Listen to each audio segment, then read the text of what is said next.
I was trying multiple different things, like attaching a cube with a boxCollider, thinking it would trigger a trigger, and it didn't.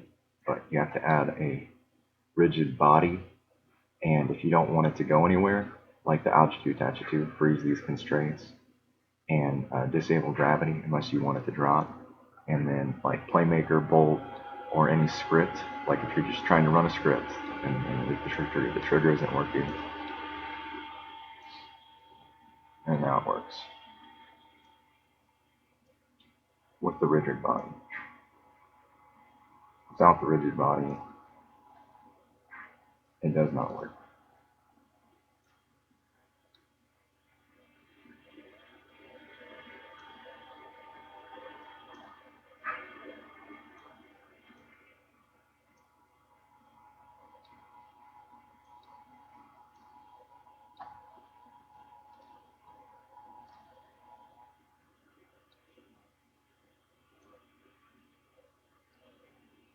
Goodbye.